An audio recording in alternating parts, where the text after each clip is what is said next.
Como é bom a gente estudar essa palavra, porque as epístolas paulinas falam sobre o comportamento do crente, a vida do crente, né?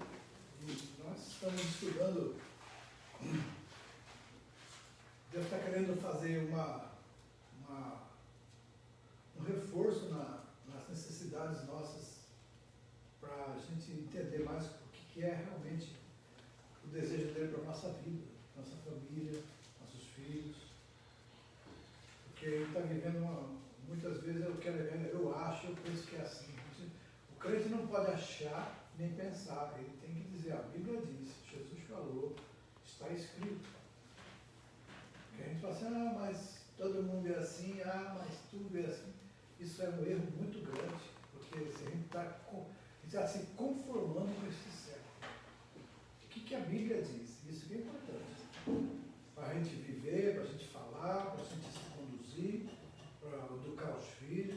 Não é o que a gente acha, o que a sociedade impõe, o que os costumes acontecem. Não, nós temos toda a orientação na Bíblia e outra. Temos o Espírito Santo para nos orientar. Amém? A Epístola aos Colossenses, o texto 1 fala da introdução dessa Epístola aos Colossenses. Colossenses e Efésios são epístolas que se completam, né? Ambas tratam de doutrinas da igreja em relação a Cristo. Apresentam muitos conceitos em comum. Quase a metade dos conceitos encontrados em Efésios são repetidos, de certo modo, aos Colossenses. Contudo, embora apresentem as mesmas ideias, a ênfase é diferente. Efésios salienta a igreja como um corpo de Cristo, enquanto que Colossenses destaca Cristo como o cabeça da igreja. Então vamos lá, ocasião. Efésios, Colossenses e Filemão, elas foram provavelmente escritas no mesmo tempo e entregues pelo mesmo mensageiro, Tíquico, né? No ano 61 e 62 depois de Cristo. Elas foram escritas quando da visita de Epáfras a Paulo, encarcerado em Roma. Epáfras, que era líder da igreja em Colossos, falou a Paulo do avanço espiritual daquela igreja, mas também lamentou o fato de uma heresia que se graçava dentro da igreja. E essa heresia, comumente conhecida como gnosticismo, caracteriza-se pela associação do espiritismo com ritualismo. Tem muitas igrejas hoje, pentecostais, que sem saber estão fazendo rituais que é mais para o lado espírita do que para o lado evangélico. Rituais que eles promovem para promover a fé dos crentes acabam se tornando parecidos com rituais do espiritismo, né? Aparentemente havia dentro da igreja membros da fé judaica que estavam tentando manter as cerimoniais da sua velha fé, incorporando ao mesmo tempo filosofias incas e cultura pagã ao redor de si. Como resultado, eles começaram a questionar a divindade de Cristo, a sua eficiência para prover completa salvação. Os gnósticos argumentavam que a verdadeira salvação podia ser obtida somente através de um conhecimento especial que só eles possuíam. Então, o gnóstico é aquele que sabe. Tem também os agnósticos, aqueles que não sabem, não saberem. Então, aqui no caso do gnóstico, eles são os iluminados, eles acham que são iluminados. Que a salvação só se adquire com o conhecimento que eles têm. Paulo, então, enviou essa carta por Tíquico, refutando a validade desses falsos ensinamentos. Aproveitou o mensageiro para enviar uma carta à igreja de Éfeso e devolver a Filemão, a Onésimo, seu escravo fugitivo. O tema da Epístola aos Colossenses é Supremacia de Cristo. Supremacia de Cristo. A heresia do gnosticismo estava crescendo em Colossos e ameaçava o fundamento da fé cristã, atacando Cristo, a salvação através dele. A heresia alegava que Cristo não era divino e por isso a humanidade tinha que efetuar o trabalho da salvação por si própria, através do conhecimento, de revelações especiais, observando certos cerimoniais, adorando seres angelicais, Paulo apresenta Cristo como o co-criador do universo, igual a todos os aspectos de Deus, o Pai, o que tomou o corpo humano para nos conceder completa salvação. Então Paulo está me dizer que Jesus, sim, é o criador do universo, todas as coisas, e ele tomou um corpo humano para vir, para nos salvar. Esboço, a epístola de Colossenses pode dividir-se em duas seções, a doutrinária e a prática. Então, na primeira sessão, Paulo começa com as saudações costumeiras, agradecimento e oração, e depois apresenta a doutrina sobre Cristo e a salvação. Após expor sobre o que os colossenses deveriam acreditar, Paulo refuta a falsa doutrina de que penetram na igreja. Então, vamos ver. 4.1, 2, 3 e 4. Aí, como mencionamos anteriormente, o Epáfras, o pastor colossense, ele viajou para Roma a fim de discutir com Paulo assuntos sobre a sua igreja. Seu relatório foi tão tocante que Paulo começou a orar pelos colossenses imediatamente depois de escrever-lhes uma carta. Paulo inicia a carta com agradecimento, louvor pela fé dos crentes colossenses. Eles lhe falam do bom relatório que receberam de Epáfras, declara que eles são parte do plano universal de Deus, lembrando-os assim que o poder do Evangelho atua no mundo todo, isso é, que o Evangelho alcançara mais do que a pequena cidade de Colosso. Paulo mencionou isso por querer que esses crentes refletissem seriamente sobre a salvação, para que não fossem tentados a se envolver com o mundo espiritual desconhecido. Podemos ver a sabedoria de Paulo ao dirigir-se à igreja de Colossos, o que pode ser muito útil para líderes de igrejas nos dias de hoje. Ao invés de nos referirmos somente aos problemas dos crentes, seus erros doutrinários, seria muito mais sábio louvá-los pelo que de certo estão fazendo e lembrar-lhes do Evangelho verdadeiro e poderoso que existe ao redor do mundo. Notemos que Paulo passou um capítulo todo apresentando a doutrina correta antes de mencionar a doutrina herética. E o pedido na oração de Paulo? No versículo 9, Paulo compartilha com os colossenses o tema das suas orações por eles. E o que ele falou? E de pedir que transbordeis de pleno conhecimento da sua vontade em toda a sabedoria e entendimento espiritual. Então, esses falsos mestres colossenses, que tinham essa teoria gnóstica, eles levavam os crentes a duvidar da salvação, alegavam que não tinham o conhecimento especial necessário para prosseguir em direção à salvação completa, e a palavra pleno aqui indica que Cristo está todo, que em Cristo, né, está todo o conhecimento para a salvação. Não existe nenhum outro acréscimo à salvação a não ser a fé em Jesus Cristo. Okay? O crente não precisa procurar nenhuma outra revelação especial além daquela que se encontra na Bíblia. Certamente nós precisamos crescer em conhecimento espiritual, mas isso deve ser baseado somente em Cristo, em que se escondem todos os tesouros da sabedoria e do conhecimento. Quando um crente está crescendo nesse conhecimento, essas qualificações distintas são evidentes em sua vida. Na verdade, aqui está, quer dizer, de andar digno diante do Senhor, vida que agrada a Deus, né? Uma obra frutífera que ele dá. A obra frutífera, amados, é aquela obra que permanece. O fruto que não permanece, a gente tem que orar a Deus, perguntar por que os frutos não estão permanecendo. Alguma coisa está errada. Uma árvore frutífera, quando ela dá fruto e os frutos não permanecem, alguma coisa está errada com a árvore. na alimentação precisa ser tratado, alguma coisa ali. Então eu falo para todos os líderes, se a sua igreja não está crescendo, alguma coisa está errada com você. Porque nós que somos líderes somos os responsáveis para abençoar ou não a igreja. Se a igreja não está crescendo, tem alguma coisa errada com a gente. Então a gente vai corrigir. Se está errado, vou ver, Deus vai falar o que está errado, a gente corrige e pronto. Não é questão de, é ser honesto com a gente mesmo. Peraí, alguma coisa está errada. O que está acontecendo? Que a igreja não está crescendo. Aí você vai perguntar a Deus. Aí Deus vai falar, vai te corrigir exatamente naquilo que precisa. Força poderosa, longanimidade com gozo. Então, Paulo exorta os colossenses a serem agradecidos pela salvação que receberam. Então, a primeira coisa, seja grato pela salvação.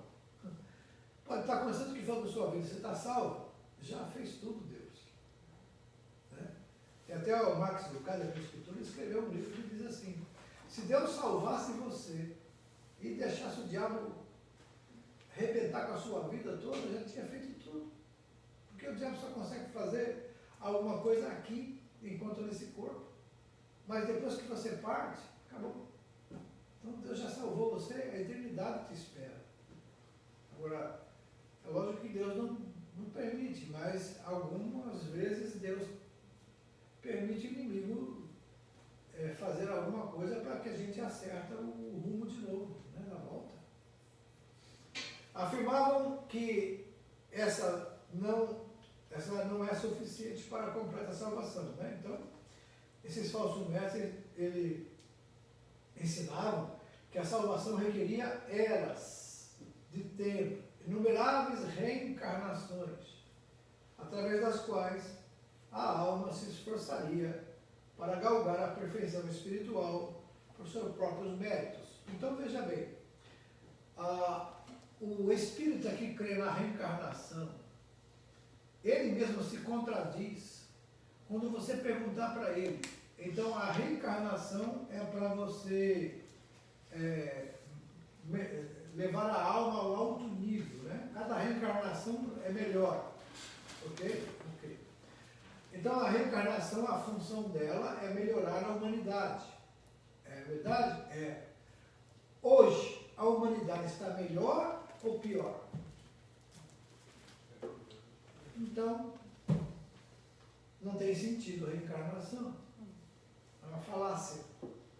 Ok?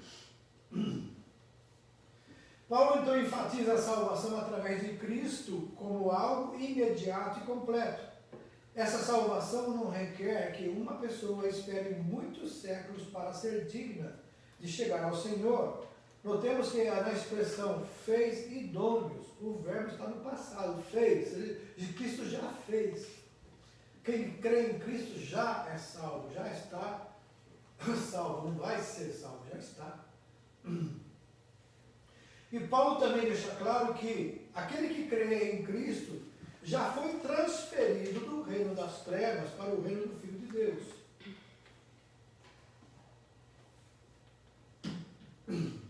Essa transição é instantânea,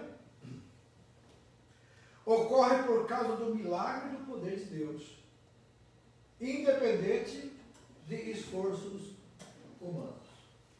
Ok? A ilustração contida nesse versículo é dos conquistadores de antigamente que transportavam cidadãos conquistados de um país estrangeiro de volta ao seu país de origem. Nesse caso, o rei conquistador, que é Cristo, retira todos os que acreditam nele do reino das trevas, que ele venceu, a fim de transportá-los para o reino da luz da eternidade. Então, na verdade, o versículo diz: Cristo nos leva em triunfo. E essa expressão é quando os reis voltavam da guerra trazendo, no caso, aqui os escravos, né, o que eles tinham conquistado. No caso de Jesus, ele libertou do reino das trevas e agora nem está conosco em triunfo para o reino da luz. Essa é a expressão. Então, a conclusão que Paulo, nesse discurso, é de que a redenção através de Cristo ela é completa, não há necessidade de nenhum outro ser, além de Cristo, para agir como intercessor em favor do homem perante o trono de Deus. Ok? 4, 5, 6, D, 7, B, ok. E a apresentação da doutrina correta. Vamos lá. Para entender a passagem de Colossenses 1, 15 e 2 a 7, desculpa, 1, 15 e 2, 7, precisamos entender completamente a antiga seita espírita conhecida como gnosticismo. Os gnósticos descreviam o seu Deus como tendo a plenitude de Deus em si. Eles achavam que Deus nada tinha a ver com o mundo ou com os homens, porque o mundo material era tido como totalmente mau. Para criar o mundo, esse Deus, com sua sabedoria, que é o Logos, criou emanações, subdeuses, que por sua vez criaram outras emanações, cada um de nível mais baixo, tendo menos conhecimento de Deus e por isso mais hostis.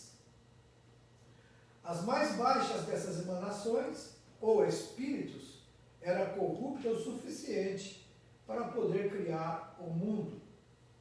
Então aqui está essa ilustração, O princípio de toda a plenitude, logos, as emanações. Na verdade, esse ser que criou o mundo é os seres corruptos, por isso que o mundo é mau. E só pode chegar à salvação quem tem a iluminação, que for iluminado, que tem conhecimento, os gnósticos, que conhece, que sabe. E assim despreza o sacrifício de Cristo e a pessoa vai tentar conseguir a salvação pelos seus próprios méritos, desviando a atenção. Então, para o gnóstico, Cristo é meramente mais uma outra dessas emanações. Ele não é considerado o suficientemente alto para ser o próprio Deus. Deus nem demasiadamente baixo para ter um corpo humano.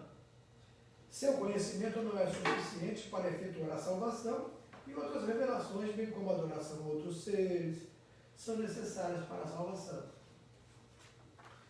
Essa passagem de Colossenses 1, 15 a 19 é uma das mais importantes defesas da divindade de Cristo em toda a Bíblia.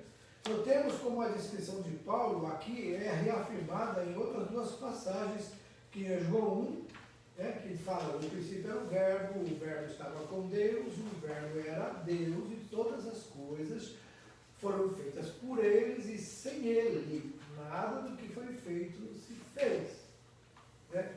Porque dele, por ele e para ele são todas as coisas. Vamos ler aqui, revelação de Deus aos homens. Vamos lá? Este é a imagem do Deus invisível, o primogênito de toda a criação.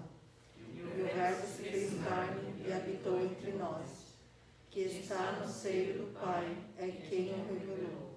Nestes últimos dias nos falou pelo Filho, e a expressão exata do seu ser. Primogênito também de toda A criação, Deus unigênito, a quem constituiu o herdeiro de todas as coisas, pois nele foram criadas todas as coisas. Todas as coisas foram feitas por intermédio dele, pelo qual também fez o universo. Ele é antes de todas as coisas. Então, aqui já fala da eternidade de Cristo. Ele é antes de todas as coisas. Ele é antes de todas. Ok, vamos lá. Então, nesses textos de Colossenses que nós citamos, três palavras que requerem mais explicação para ser entendida corretamente. Primeiro, primogênito. O que é isso? Nós entender é o primeiro filho, Esse termo não implica que Cristo tenha sido criado como o primeiro. Ao invés do tempo do nascimento, Isaac foi chamado de primogênito, porque tinha posição prioritária entre o filho de Abraão, não por ter nascido primeiro. A palavra é, na verdade, um título designativo para o filho que é o herdeiro dos tesouros da família. Nessa passagem de Colossenses, Deus declara que Cristo tem esse título porque ele é o herdeiro de toda a criação, mas não implica que ele tenha sido criado. Então nós temos o Salmo 89, 27, o uso paralelo desse termo, o qual Davi, como adulto, recebera de Deus. Segundo, princípio. O que é princípio? É antes. Encontrada no versículo 18, pode significar o quê? O primeiro de uma série, mas também significa origem. Nesse exemplo, o versículo seria corretamente traduzido da seguinte forma: Cristo é o originador de todas as coisas. E terceiro, plenitude. Os gnósticos usam esse termo para descrever seu Deus supremo e absoluto. O termo significa totalidade de poder e atributos divinos. Paulo aproveitou o termo para descrever Cristo, tendo nele mesmo a totalidade do poder, já plenitude de poder. Não havia ninguém mais supremo que ele. E a humanidade de Cristo. Vamos lá. O versículo 19 forma uma ponte de ligação entre a apresentação da divindade de Cristo e a apresentação da sua humanidade, demonstrando o Deus em que nele residisse toda a plenitude, que se tornou carne e sangue para reconciliar os homens consigo. Os gnósticos consideravam Cristo um fantasma. Alguns até pensavam que ele não havia deixado pegadas quando aqui caminhou, porque era um espírito sem corpo humano. Todavia, Colossenses ensina que Cristo nos reconciliou com o Pai mediante o corpo da sua carne.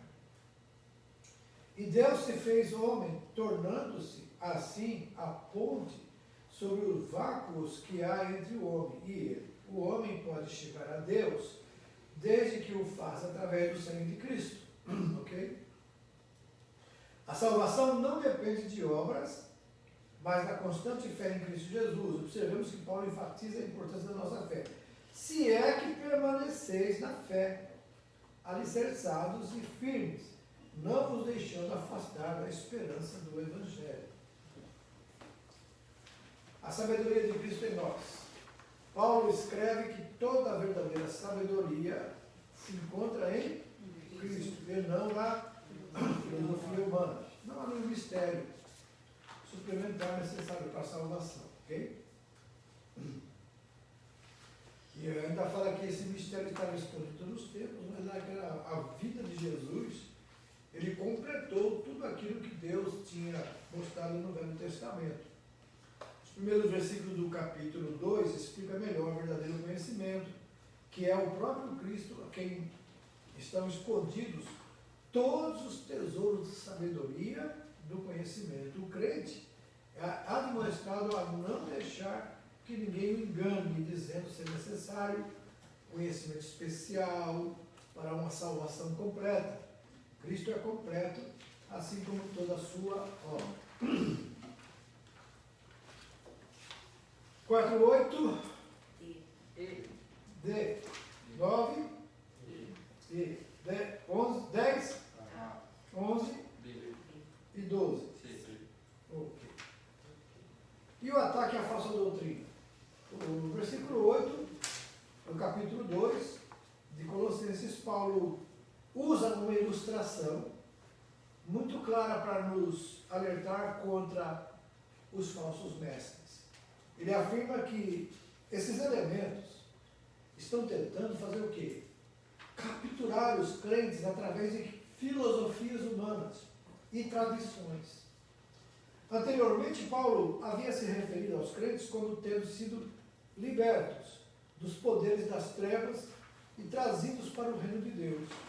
Agora ele enfatiza os falsos mestres que estão tentando levar os crentes de volta à prisão. Isto é, levar os crentes de volta àquilo que eles viviam antes. E uma das coisas é o ritualismo. Os falsos ensinadores afirmavam que a salvação era um processo longo e contínuo, dependente da realização de rituais específicos. Cada um desses rituais trazia a pessoa mais e mais perto de Deus. E Paulo contradiz essa teoria, enfatizando que a salvação ela é completa em Cristo. Uma vez em Cristo, nada mais é necessário. Paulo então ainda usa o exemplo da circuncisão para explicar esse ato, mostrando que a circuncisão mais importante é realizada no coração.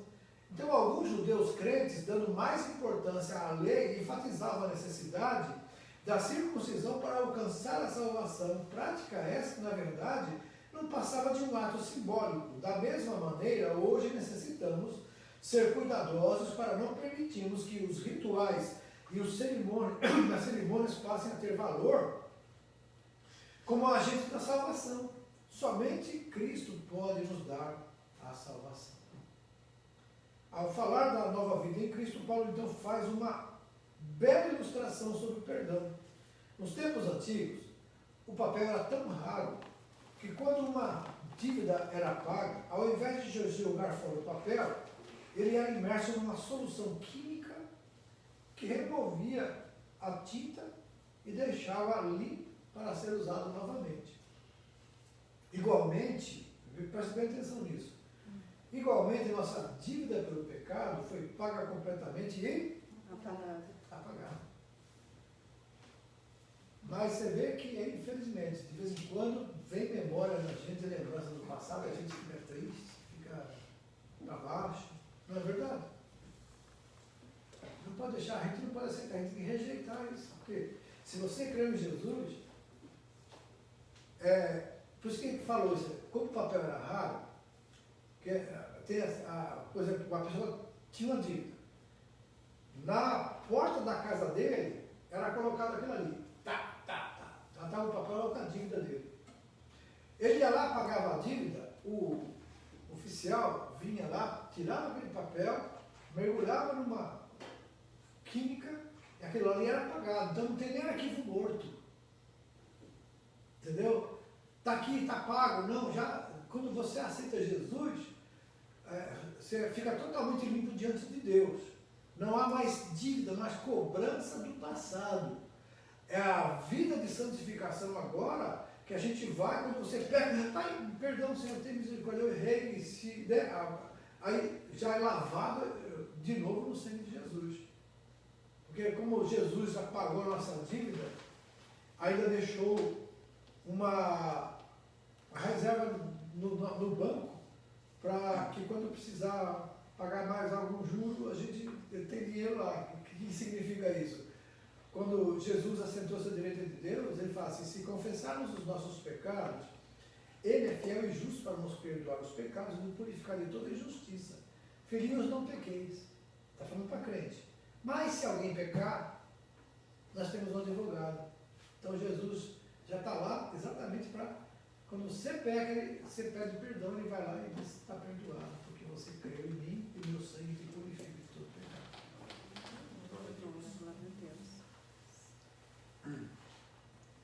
Então, o passado tem que ficar para trás.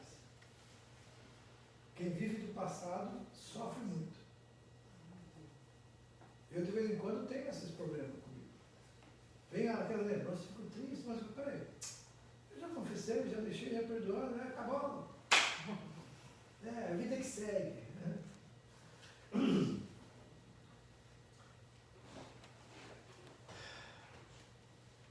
Então, na verdade, igualmente a nossa vida, pelo pecado, foi paga completamente apagada. Então, e Cristo apagou o nosso pecado, as nossas vidas, agora Ele quer que você deixe Ele te usar para ampliar o trabalho do reino dele. É um grande encorajamento para o crente compreender que, além do perdão, temos vitória completa sobre todos os poderes malignos. Cristo publicamente triunfou sobre todas as autoridades potestades espirituais. Mesmo uma pessoa que no passado tenha entregue sua vida muitas são oferecidos, né? Pessoas que fizeram pactos com o inimigo, pactos de sangue, pais que oferecem, dedicam os seus filhos ao diabo. Isso pode ser quebrado. Pode ser quebrado. É só crer em Jesus que ele rompe os grilhões. Mesmo uma pessoa que no passado tenha entregue sua vida aos espíritos malignos encontra a vitória através de Jesus Cristo. Ele vendeu a alma, né?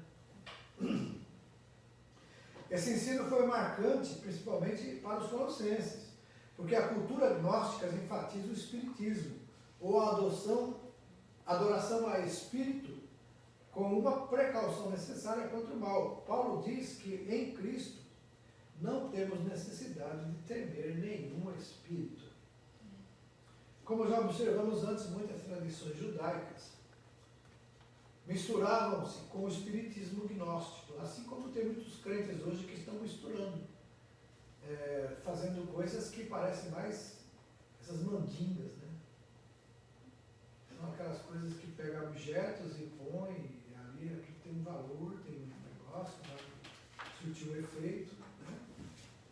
Então, muito misticismo no meio evangélico hoje. Isso é um engano, perigoso, inclusive.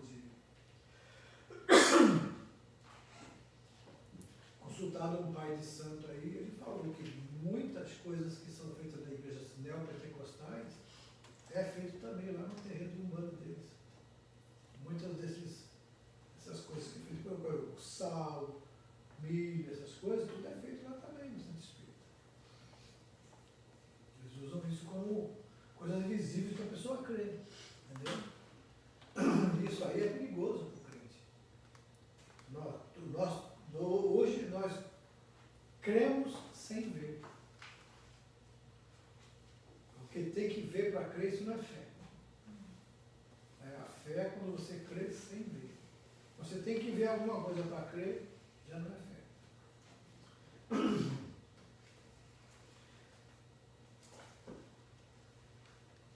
Aqui, alguns dos judeus sentiam que as festas da antiguidade, os feriados, os hábitos alimentares, conforme as leis do Antigo Testamento, tinham que ser devidamente observados. Daí Paulo explicar que estas regras eram somente sombras ou símbolos para ensinar princípios do Cristo que havia de vir. Agora, com a vinda de Cristo, o evento cumprido, as leis antigas não tinham mais o propósito para o crente a não ser de ensinar sobre Cristo. As leis morais, elas não se encerram, mas as leis cerimoniais se cumpriram em Cristo. Inclusive, guardar o sábado é uma lei cerimonial. Por isso que isso cumpriu em Cristo. E se você for olhar, como já estudamos sobre o Adventismo, que os crentes da igreja primitiva, eles guardavam agora, passaram a guardar no domingo. Os judeus só que guardavam os sábados. Porque todos os cultos deles, as reuniões, as Santas Ceias, tudo era sempre no primeiro dia da semana. O primeiro dia da semana é domingo. Ok?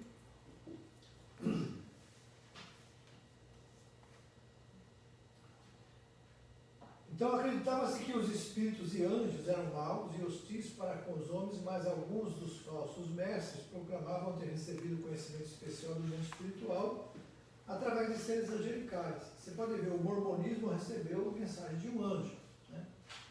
E como resultado disso, eram arrogantes e orgulhosos.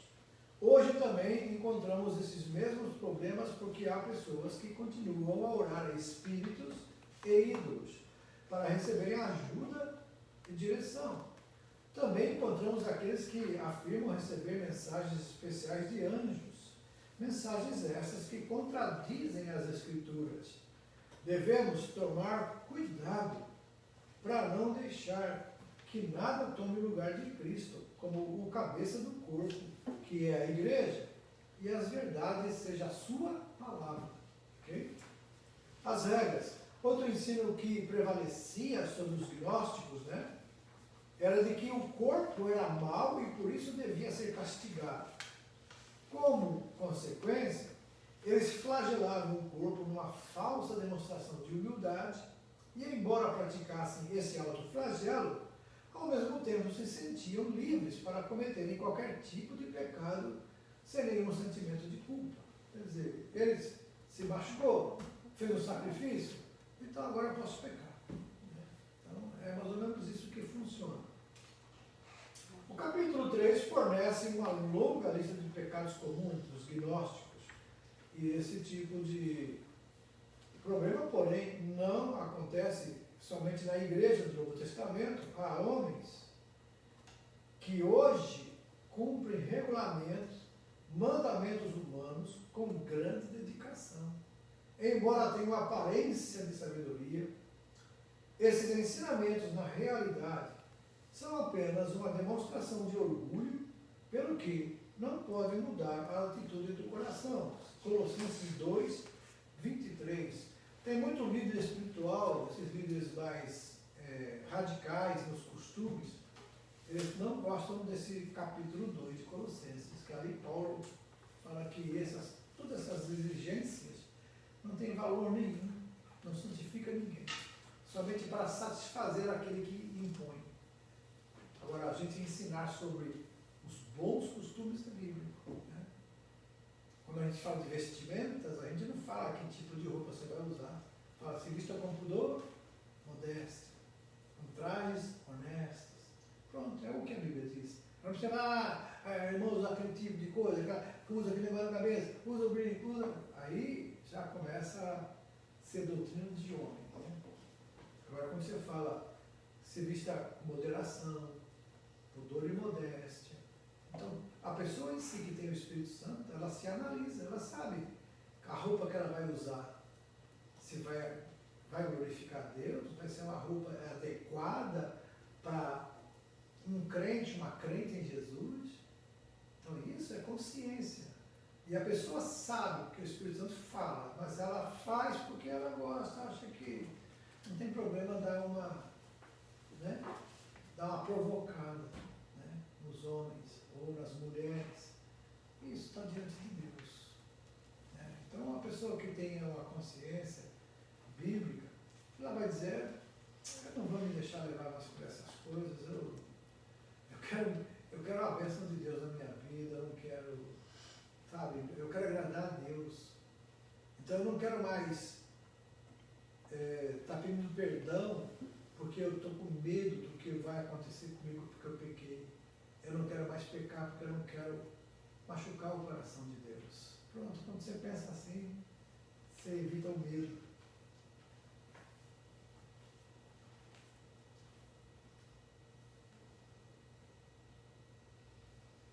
Quatro, 13? 13? D. 14. B. 15. 16. E 17.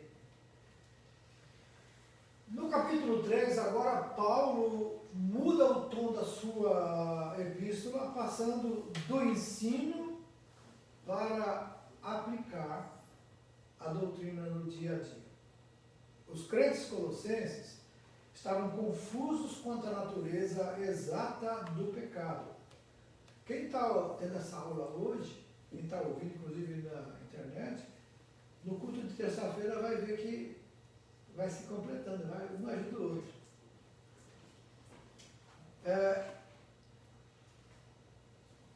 Em função do ensino gnóstico de que o pecado como decadência moral não existia, uma vez que Deus estava longe dos homens e basicamente desinteressado por suas vidas pessoais, é por isso que Paulo faz referências diretas ao pecado nos versículos seguintes. Ele diz, o novo homem, de Colossenses 3, de 1 a 4. Paulo passa a argumentar sobre a natureza do pecado, descrevendo o crente como uma nova criatura, como alguém que morreu para o pecado, foi enterrado, escondido, ressuscitou para uma nova vida em Cristo. Então, ele diz assim, se já ressuscitasse com Cristo, olhai para as coisas que são de cima, não para as que são na terra. Um acontecimento tão radical exige que o crente viva agora sob um conjunto de regras totalmente novo. Lembra daquele exemplo da trombada do Jamanta, no pastor lá? Ele falou que se o jovem, ele foi pregar um Paulo Poosha. Ele foi pregar um congresso de jovens, mas viu tanta coisa ali de novidade, de coisas. Sabe?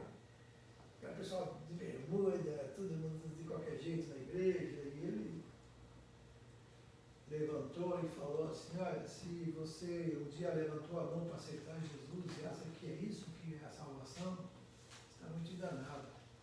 Que quem aceita Jesus, o impacto é tão forte, que se não mudar nada na vida dele, continua com os mesmos gostos, gostando das mesmas músicas, das mesmas coisas, dos mesmos pecados, das mesmas mentiras.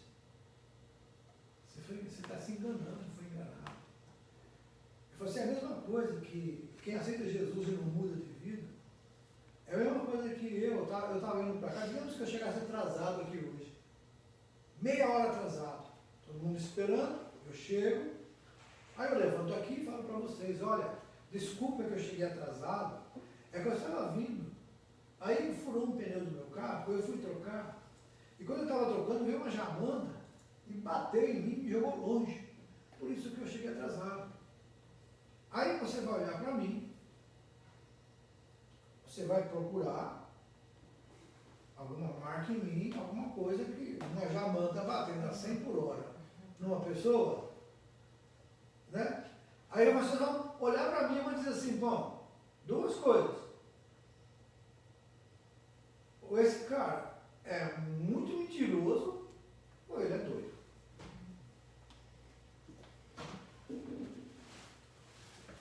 Porque é a mesma coisa que a pessoa quer falar, aceitei Jesus, mas leva a vida do mesmo jeito que estava antes.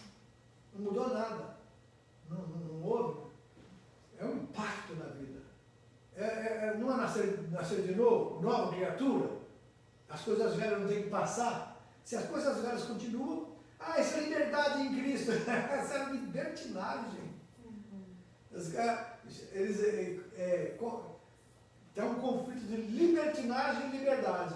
Eles acham que a liberdade é fazer o que quer, do jeito que quer, sou livre, não estou mais debaixo do jugo dessas igrejas que colocam a gente debaixo de um jugo. O jugo que a igreja tem que colocar é o de Cristo. O de Cristo mesmo falou, está cansado de ser sobrecarregado? Vem, toma sobre você o meu jugo, aprenda de mim que sou manso e humilde de coração. Então, um acontecimento radical exige que o crente viva sob um conjunto de regras totalmente novo. Mas ainda, essa mudança requer um novo modo de pensar. O crente deve ter suas ações e atitudes agora face à luz da eternidade, vendo-as do ponto de vista de Deus, entendendo que quando Cristo regressar, cada pessoa vai prestar contas das suas ações a Ele. Continuando com a ideia de um novo homem ou um homem transformado, Paulo usa uma ilustração muito clara da vida em Cristo. Ele compara a vida de um homem que costumava usar roupas velhas e sujas, que é vícios e atitudes pecaminosos, e faz uma mudança substituindo-as por roupas novas, que é atitudes piedosas. É claro que isso não faz pressupor que a roupa velha deve ser removida ou destruída para que possa colocar roupagem nova. O que ele diz aí? Uma vez que vos despistes do velho homem com os seus feitos e vos revestistes do novo homem. Se despiu do velho homem, se revestiu do novo homem. A luta dos pecados dos quais deviam se despojar é encontrada no versículo 5. A palavra morrer indica tirar o poder dele. Neste caso, seria não dar passagem a ar, não permitir que isso aconteça. Os pecados enumerados por Paulo em sua epístola são o quê? Primeiro, prostituição. Depois, impureza. Não, imoralidade sexual. A impureza que é o quê? Moral também. Paixão lascívia, que é perversão sexual. Desejo maligno, apetite sexual descontrolado. A avareza, de acordo com o original, a avareza é ganância e se aplica a alguém que nunca está contente com o que tem, sempre querendo que o seu próximo possui, que isso também chama-se cobiça. Nesse caso, o apóstolo está provavelmente se referindo ao desejo de cometer adultério. é comparado à idolatria, porque a pessoa investe toda a concentração naquilo que está roubando a posição de primazia de Deus em sua vida. Uma lista adicional de pecados ou roupas sujas que devem ser removidas. Está no versículo 8 e 9, que é ira. O que é ira? Atitude firme de amargura. A indignação. Explosões temperamentais. Maldade. Literalmente, desejo de ferir. Neste contexto, ele está se referindo a mexerico malicioso. Não, ferir com a palavra. Você mata uma pessoa com a palavra. Né? Você assassina reputação. Assassinato de reputação acontece muito hoje. Na internet, nas redes sociais. Você lança uma mentira na internet, depois, meu amigo, aquela mentira lá. Maledicência, que é também, já é. O que é? Não contra Deus, mas contra homens. Também chamado de linguagem obscena. O que é isso? Obscenidades e observações O sugestivas. que é obscenidade? Palavras de baixo calão, né, que chama. Mentira. Isto é engano, que inclui também falando de um fato verdadeiro de tal modo que leve ao engano. E aí, coisas para vestir. Deus, ele não está preocupado somente em orientar o crente em relação ao que ele não deve fazer, mas também o que ele deve fazer. Por exemplo, devemos ser gentis, humildes, mansos, longânimos, perdoadores. E Paulo descreve estas atitudes como a nova roupa do crente, a qual somente será usada se a roupa suja ou os pecados tiver sido removido. E observemos que cada sinal positivo no cristão representa o oposto dos traços egoístas, representados pela lista de pecados. A característica mais importante para se vestir é o amor, que, como uma sobrecapa, que envolve todos os outros traços de um cristão. Acima de tudo, porém, esteja o amor, que é o vínculo da perfeição. Quando os velhos pecados são retirados de nossa vida e nos vestimos destas atitudes cristãs, a paz de Deus passa a dominar o nosso coração. E a nossa vida mostra espírito de adoração. Você sabe o que é espírito de adoração? Não é você cantar, louvar. É a sua vida ser uma adoração a Deus. Você está constantemente adorando a Ele. Isso tem que acontecer conosco, amados. Quando levamos Cristo em consideração, em toda palavra e obra, isso é, o que ocupa a nossa mente, seja essas coisas, porque tudo que é puro, tudo que é bom, tudo que é de boa fama, tudo que é honesto, aí sim Jesus, ele vai reinar plenamente em nós. Em casa e no trabalho, o estilo de vida descrito por Paulo nessa passagem de Colossenses extrapola o ensino sobre a igreja e sobre um relacionamento pessoal com Deus. Deve atingir o nosso relacionamento diário com nossos companheiros, filhos, empregados ou empregadas. O apóstolo dá instruções específicas quanto à manifestação de características cristãs em cada área da nossa vida. Características cristãs em cada área da nossa vida. Você e eu somos responsáveis diretos diante de Deus por cada ação nossa através do nosso corpo. Não adianta você dizer depois, foi o pastor, foi o irmão, foi aquele presbítero, foi o diácono que falou, por isso que eu faço. Não, se você é diretamente responsável diante de Deus. Porque o Espírito Santo que habita em nós, ele incomoda. Mesmo que um pastor fale algo errado, ou algo que o Espírito Santo vai dizer, não é assim. Eu sei que uma pessoa estava uma vez sofrendo na mão do namorado, vivia com ele. Aí eu falei, larga ele, vai viver sua vida. porque isso é errado diante de Deus, está em pecado. Aí ela foi na igreja, aí o pastor falou para ela, você é responsável diante de Deus pela alma dele. Se você deixar ele, Deus vai te cobrar a alma dele. Ela ficou, apanhou, teve revólver na cabeça. Tudo. Quer dizer, qual é a orientação certa? Se fosse casado, aí a gente ia orar para restaurar o casamento. Mas namorado, vivendo junto, em pecado, são absurdos. O maior absurdo é esse camarada fazer uma coisa dessa, dar um conselho desse. Tanto é que a igreja dele também acabou. Porque não resiste, não tem palavra, não tem conhecimento, tem só promessa, só oba-oba, só, sabe, glamour. A palavra de Deus a corrige. Viver em pecado é pecado, não tem como, eu amo, mas está em pecado, acabou, não tem como mudar isso, é pecado. É pecado contra o corpo ainda, o corpo é o templo do Espírito Santo, e se pecado, Deus falou assim, você destruiu o meu templo, eu te destruirei.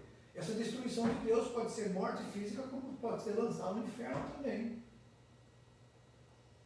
Então, é muito sério isso. E quando a gente vai aconselhar, é aconselho dentro da palavra. Se não for, a pessoa não tem que ouvir. E principalmente se o coração não, né, lá não sente aquela paz. Aí tem que tomar uma decisão bíblica. Que fala sobre essas ações. Né? O apóstolo lhe dá instruções específicas quanto à manifestação de características cristãs em cada área da nossa vida. Esposas devem se submeter a seus maridos, maridos devem amar as suas esposas, se tratar bem delas. Se não tratar bem da esposa, Deus também vai pegar o marido pela orelha. Entendeu? Tem marido que fala assim, viu? O pastor falou que você tem que ser submissa. Aí a mulher fala assim, mas você me ama? Ah, tem um casal lá. A cobrança para nós, André, é mais do que para elas. Elas têm que ser submissas, mas a gente tem que amar e dar a nossa vida por elas.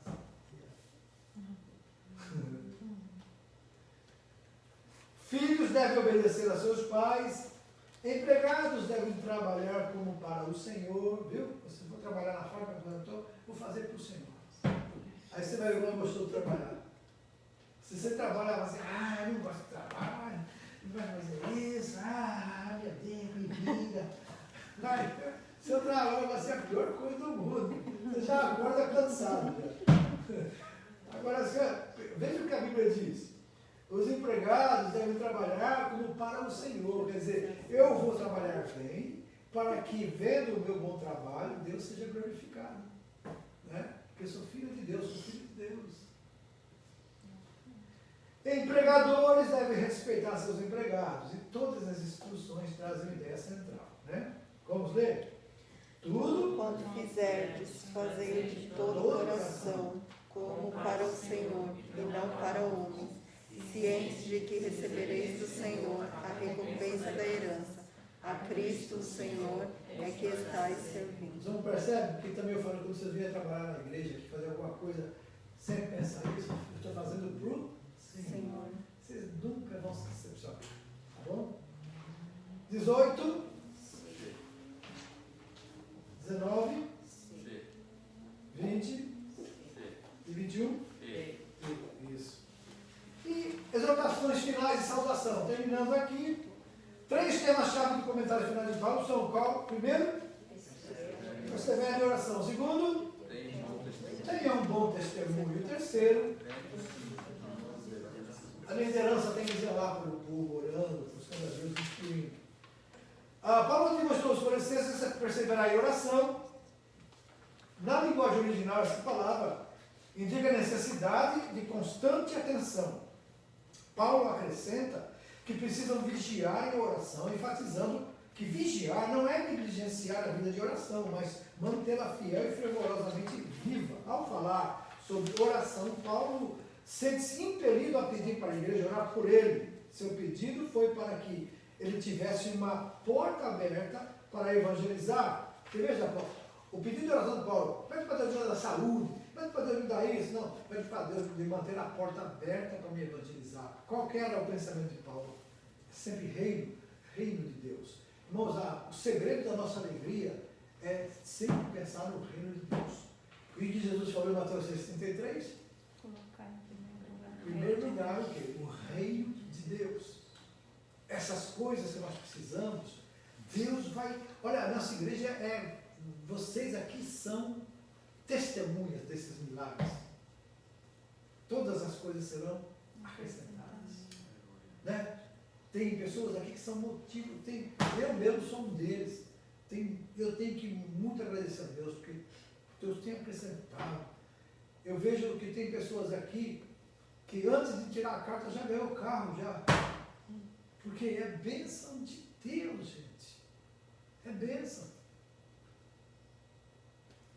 Por quê? Porque Deus cuida de nós. O que ele diz? Agrada-te do Senhor. Ele satisfará os desejos do teu coração. Ser fiel. A fidelidade e a obediência sempre atrai a bênção. Amém? Então, embora Paulo estivesse preso atrás das portas fechadas, qual era o desejo dele? Não era de liberdade pessoal, mas a liberdade para o Evangelho. Aparentemente, o seu pedido foi respondido, pois vemos em Filipenses 1,13 que Paulo levou muitos de seus guardas a ouvir a palavra de Deus e ter um bom testemunho. No seu pedido de liberdade para evangelizar, Paulo dá 4 princípios para evangelismo pessoal que deve ser feito. O primeiro princípio qual que é? Falar claramente. Falar com sabedoria, sabiamente. Peça a Deus, dá-me palavra de sabedoria. E depois, Constantemente. eu já falei uma vez, não adianta. Aqui, falar, insistir. E depois, Graciosamente. pede graça, me dá graça, Senhor. É isso que você tem que pedir, graça, me dá graça. Eu peço sempre a Deus, me dá graça. Se eu for falar de mim mesmo, eu sei que nem eu gosto de mim, assim, quando eu falo sozinho. Mas quando o Senhor me fala, isso é graça. O povo não aceita eu, não aceita a minha voz, aceita a graça. Né? Porque graça é essa coisa gostosa que Deus faz a gente olhar um para o outro e sentir prazer em estar junto, e querer estar, querer ouvir. A palavra manifestar, no versículo 4, também indica uma clara apresentação do Evangelho. Paulo achava que era necessário, primeiro, orar, para que Deus lhe mostrasse exatamente o que deseja. Muito importante isso, irmão. Às vezes a gente fala muito e não fala nada. E às vezes você fala 2, 3 palavras e falou tudo. Que é palavra de sabedoria. Às vezes a gente acha que deu muito falar, que a pessoa vai ao contrário. Até cansa a pessoa nem quer mais ouvir. Então, quem gosta de falar muito tem que pedir a Deus sabedoria na hora de falar. Dá-me sabedoria. Porque senão eu vou, em vez de ganhar, eu vou perder. Uma advertência paralela em 1 Pedro 3,15. Estais sempre preparados, né, Pedro falou, para responder com mansidão e temor a qualquer que vos pedir o quê? A razão da esperança que há em nós. A razão da esperança. O que você é crente, hein? Aí você tem que pedir a Deus, dá-me graça, eu estou preparado para responder. Eu sou crente, você é católico? Não, você é católico, eu sou crente. Essa é a resposta, você já machucou alguém. Já colocou um murinho ali na frente.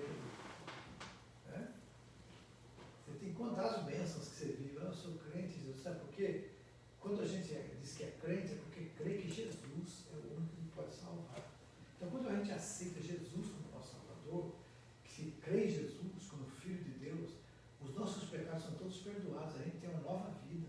Isso que é ser crente. A gente vai viver uma vida agora diferente. E Ele que vai ajudar. Pronto, você respondeu. E a pessoa, como que faz isso? Aceita Jesus.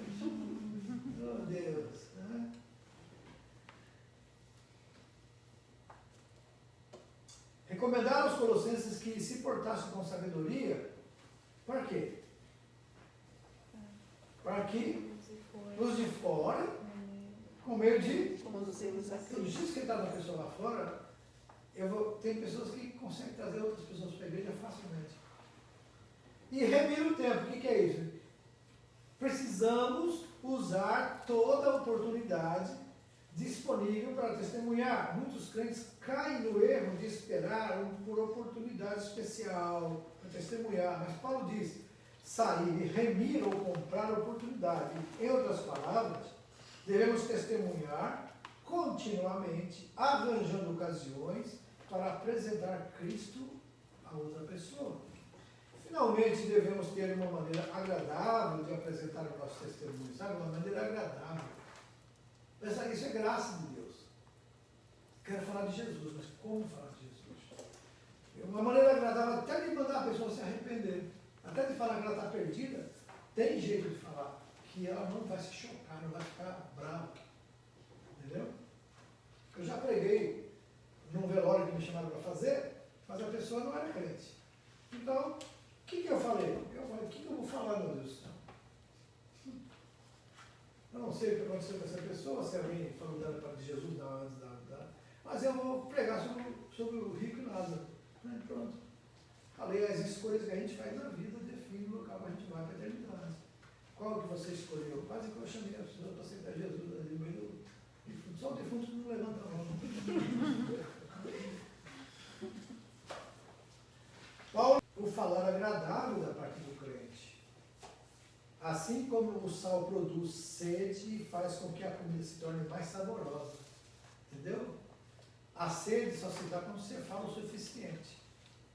Quando você come demais, acaba a fome. E você põe sal demais, a comida fica difícil. E também nosso testemunho cristão deve criar uma sede espiritual. Sabe aquela pessoa que olha, fica em...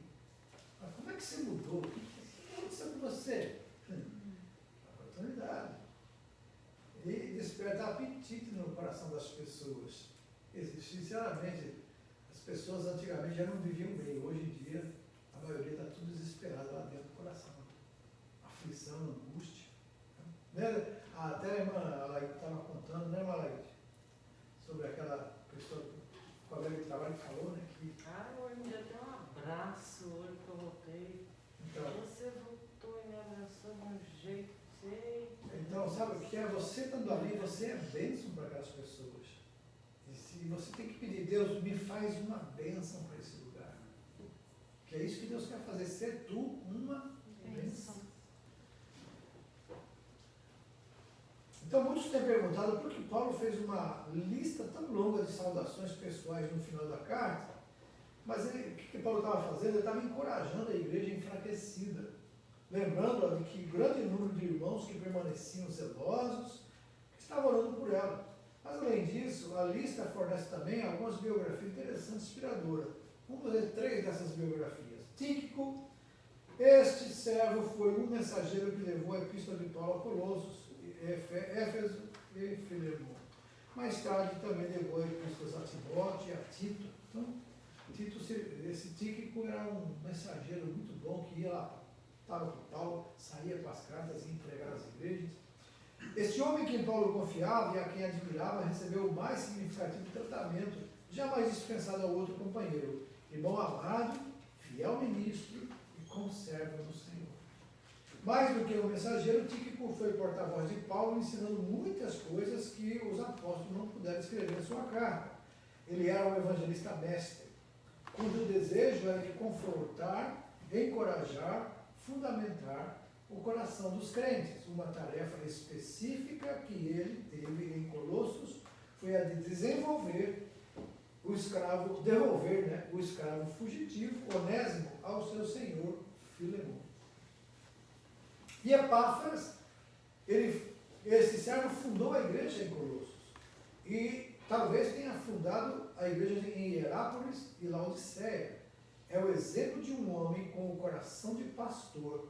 E Paulo nota que ele combateu em oração com o coração de pastor pelo rebanho sob sua responsabilidade. Essa palavra no grego é agonizo, de que ele se originou, a palavra agonizar, significa lutar fortemente contra o inimigo. O inimigo, nesse caso, era o poder de Satanás, demonstrado através dos falsos mestres gnósticos.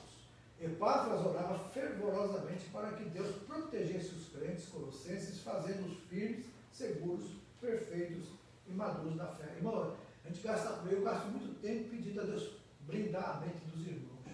Não deixar a palavra ser tirada e evitar, blindar para não entrar, principalmente das nossas crianças. Eles recebem muitas informações malignas todo dia, na escola, em todo lugar.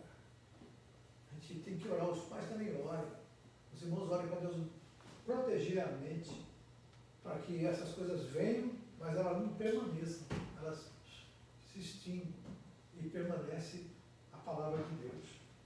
Demas, embora cooperador de Paulo, esse indivíduo não recebeu qualquer palavra de honra e louvor. Por quê? O Espírito Santo estava dirigindo Paulo a não dizer palavras de forma leviana. Possivelmente, até esse ponto, a sua vida, a falta de fidelidade, de dedicação, já fossem evidentes em Demas. Embora parecesse, ele estava trabalhando diligentemente pelo ministério de Paulo, mais tarde sua fraqueza espiritual resultou em quê? Abandono da fé. Ele disse, então, Paulo, porque Demas, tendo amado o presente século, amado o presente século, abandonou. uau, era um dos homens do ministério. E abandonou a fé. Paulo conclui a carta aos Colossenses assinando o seu próprio nome. Ele provavelmente sofria de uma doença nos olhos. Isso aqui provavelmente pessoas que gostam de querer colocar alguma coisa para provar. Aquele problema do espinho na carne de Paulo. No meu caso, eu já acho que o mais provável era o que ele ouvia das pessoas. Satanás, um mensageiro de Satanás que vem para me esbofetear. Então não é uma coisa dele, é que vinha para ele. Então por aí já começa que não pode ser um problema físico. Se Deus curou ele, ele ficou cego na estrada de Damasco. Mas lá na hora que Ananias orou por ele, as escamas caíram e ele passou a enxergar. Agora é mais provável sim que alguém chegava assim, você está falando aí, mas você foi que autorizou a morte de Estevão, né? O diabo lá. Então isso aí devia machucar muito ele. O mensageiro de Satanás, que vinha para me ferir. Bom, isso a Bíblia também não diz, tá? Então a pessoa escolhe o que ela quer ouvir. E é por causa disso que ele quis escrever com letra muito grande. Isso aí também já é a pessoa acha, né? Então achar aqui para nós não é muito conveniente não, né? A saudação do próprio punho, Paulo, lembrai-vos das minhas algemas, a graça seja convosco. E terminamos 4:22, B 23, B, bom, né? E 24, A. Coloquei 25, 26, 28, 29, 28, 29 e D, né? E 30, B. Glória a Deus. Pai querido e santo, obrigado mais um dia, mais uma vez. A tua palavra, Senhor, nos alimentou hoje. Abençoa e que esse ensinamento não saia da mente e do coração dos teus servos. E agora abençoa os que vão fazer esse teste no nome de Jesus. Amém.